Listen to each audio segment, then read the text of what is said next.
Buen día, mi nombre es Litsi Torres y voy a presentar el tema de urocultivo para la materia de bacteriología médica. Un urocultivo es un examen que se realiza en el laboratorio y nos va a permitir identificar el tipo de bacteria patógena que está propiciando alguna infección urinaria.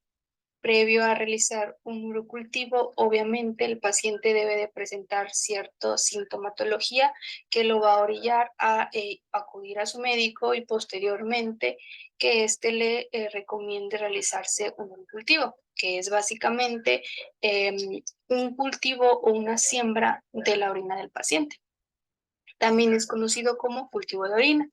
De esta forma, el médico va a poder recetar algún tratamiento que sea adecuado para el tipo de infección y el tipo de bacteria patógena que este paciente tenga.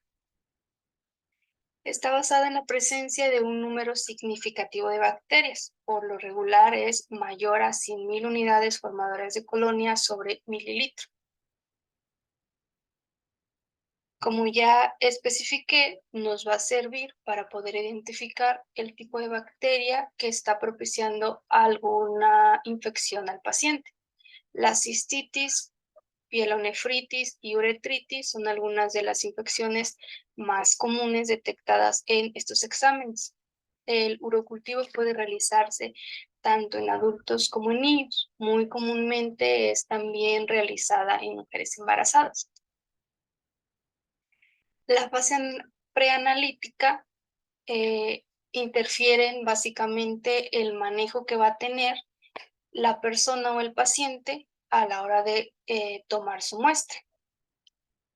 Para la preparación del examen de urocultivo, por lo regular, solo se le va a indicar al paciente que contenga su orina dentro de un frasco especializado para que posteriormente pueda ser llevado al laboratorio.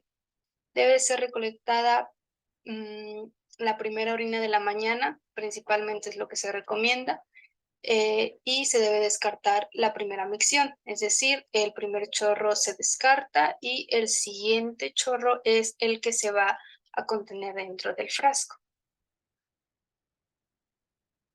Las indicaciones para el paciente son, una de las principales es que el paciente, obviamente, a la hora de realizarse su examen o a la hora de tomar y recolectar su muestra, no esté tomando ningún medicamento. Esto, al final de cuentas, va a interferir en los resultados.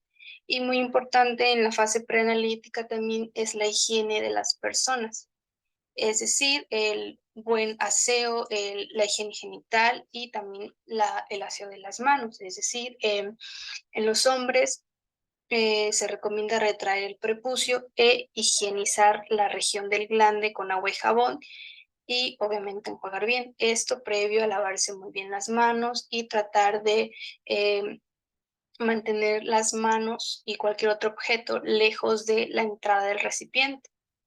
En mujeres, además de lavar muy bien las manos antes de este proceso, es importante higienizar la región del bulbo vaginal con agua y jabón y posteriormente secar muy bien para poder recolectar su muestra.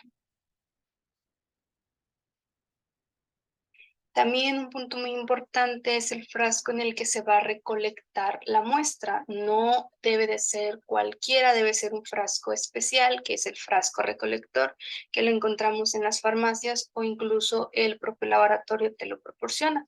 Es muy importante usar este frasco ya que es especializado, está estéril, es un frasco estéril para poder depositar ahí nuestra muestra.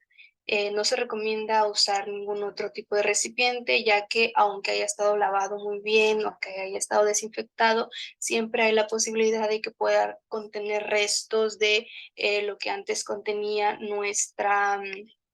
nuestro frasco y esto puede interferir en nuestros resultados. En cuanto a la recolección, lo recomendable es que se utilice la primera orina de la mañana, siempre descartando la primera micción y contener en el frasco la siguiente. O también puede ser utilizada orina que haya estado por lo menos 4 horas retenida. En cuanto a la recolección, como ya se mencionó, se tiene que descartar la primera parte de la micción. El primer chorro se descarta y el siguiente es el que se contiene dentro de nuestro frasco estéril. Hay ocasiones en que las personas no pueden inmediatamente dejar el frasco en el laboratorio. Lo recomendable es que inmediatamente se lleve, pero si no es de esta forma, puede mantenerse a temperatura ambiente hasta 2 horas después de tomarse o incluso puede mantenerse refrigerado aproximadamente a 4 grados centígrados durante máximo 24 horas. También en el laboratorio, cuando llegan las muestras, no siempre se van a utilizar al momento, entonces se pueden refrigerar. En las técnicas de recolección, la más común es la micción espontánea, que esta la puede realizar el paciente, él mismo la puede realizar. En casos en los que el paciente esté hospitalizado o pueda tener dificultades para él mismo recolectar su propia orina, pueden usar una bolsa recolectora o puede usar la técnica de cateterismo transuretral. Si no es posible utilizar cualquiera de estas tres, se puede también realizar una punción suprapúbica.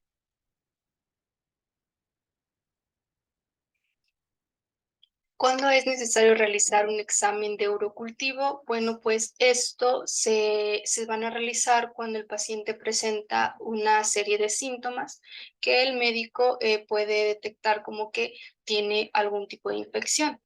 En este caso es dolor o ardor al orinar, orina muy oscura, secreción vaginal o peneanal, orina con olor fuerte, comezón o enrojecimiento de la zona. En cuanto a la siembra de nuestra orina, es importante tener un medio de cultivo apropiado y este lo va a decidir el químico, ya que debe contemplar la relación costo-beneficio, de modo de elegir la opción que permita la recuperación de la mayoría de los patógenos y que no represente un gasto muy excesivo. Para esto se debe de tener en cuenta una información que es básica. Entonces, las consideraciones para elegir el medio de cultivo es que tienen que tener en cuenta que del 85 al 90% de las infecciones urinarias son producidas por enterobacterias. De los gérmenes gram positivos, los que se aíslan con mayor frecuencia son los enterococos y los estafilococos. El medio CLDE permite el desarrollo de bacilos gram negativos, estafilococos y enterococos. Además, los medios Levine MB y McConkey permiten casi únicamente la recuperación de bacilos negativos, incluso algunos bacilos gram negativos no fermentadores, no desarrollados en estos medios, o lo hacen en forma deficiente. El agar chocolate posibilita la recuperación de todos los microorganismos mencionados anteriormente, pero no permite ver la hemólisis. La mayoría de los gérmenes, incluyendo estreptococos y corinobacterias, se desarrollan en agar sangre, pero este medio no permite la recuperación de Haemophilus, Neisserías, como gonococos. Teniendo en cuenta estas consideraciones, que son los tipos de medios de cultivo en general y las anteriores especificaciones, podemos decir que para poder realizar la siembra se requieren de al menos 2 medios de cultivo. Un medio rico de crecimiento, que es habitualmente usado el agar sangre, como se muestra del lado izquierdo, y otro medio que este debe ser selectivo, como puede ser el Levine o McConkey. Este específicamente va a impedir el crecimiento de bacterias contaminantes que pueden ser traídas a nuestra muestra de orina, ya sea en el proceso preanalítico o incluso cuando vamos a sembrar, se puede llegar a contaminar la muestra o el medio de cultivo. Además, van a facilitar el desarrollo de la mayoría de las enterobacterias, como lo es Escherichia coli, como se muestra del lado derecho. En cuanto al proceso para la siembra, es muy importante la rotulación de las muestras, tanto de la muestra de orina contenida en el recipiente, así como del medio de cultivo en el cual vamos a sembrar la orina. Esto es básicamente pues, para que no haya confusión de los pacientes o confusión en las muestras. La esterilización es muy importante, tanto de nuestro medio de trabajo como del material que vamos a utilizar. En este caso, lo que se va a esterilizar es el asa con el que se va a sembrar la orina. En algunas fuentes encontré que incluso usaban el mechero, lo pasaban en el área de trabajo, en la mesa de trabajo, y de esta manera esterilizaban. O incluso limpiaban con alcohol al 70 y esta era la manera en la que esterilizaban el área. Además, es importante destacar que siempre se debe mantener el mechero prendido para que este medio alrededor del mechero, que es donde vamos a trabajar, siempre se mantenga estéril. Entonces, a la hora de sembrar, nosotros vamos a tomar nuestra asa y posterior a ello vamos a introducirlo en nuestro recipiente que contiene la orina y vamos a realizar la siembra. La siembra comúnmente se realiza por una técnica de difuminado, en donde con esto vamos a lograr que en la primera descarga de nuestra orina, que es sembrada al principio de nuestra placa, vaya difuminándose poco a poco hasta llegar al final. Y cuando lleguen a proliferar las bacterias, va a haber un descarte, unas bacterias aisladas. Entonces, comúnmente se utiliza esta fórmula para poder sembrar y al final vamos a obtener unas colonias de bacterias aisladas. De esta manera, una vez esterilizada el asa, se comienza sembrando, trazando una línea de manera vertical de arriba hacia abajo y posteriormente se van a trazar más líneas de derecha a izquierda, así hasta llegar al final de la placa. De esta forma obtendremos que las bacterias o más bien las colonias se van a ir separando, que posteriormente estas colonias que están separadas van a ayudarnos para otro tipo de análisis como un antibiograma, por ejemplo. Una vez realizada la siembra en todas las placas, el asa se vuelve a esterilizar y se deja reposando. Se cierran todas las placas que hayamos sembrado y posterior a ello se introducen todas en la estufa de laboratorio a 37 grados por un periodo aproximado de 24 a 48 horas.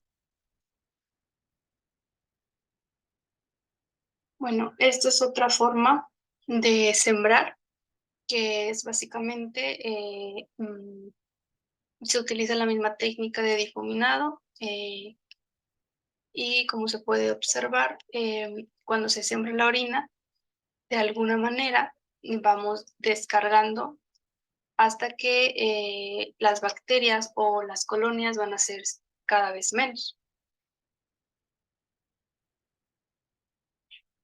Los microorganismos más frecuentes encontrados en los urocultivos son Escherichia coli, Klebsiella, Enterobacter, Serratia, Enterococcus, Proteus, Pseudomonas, Acinetobacter, Cándida, Staphylococcus y Streptococcus del grupo B. En cuanto a los resultados, se van a interpretar como positivos o negativos. Y esto va a depender mucho de la técnica de la toma de muestra. Como se muestra aquí, si es aspiración suprapúbica, si es caterismo vesical, si es chorro medio.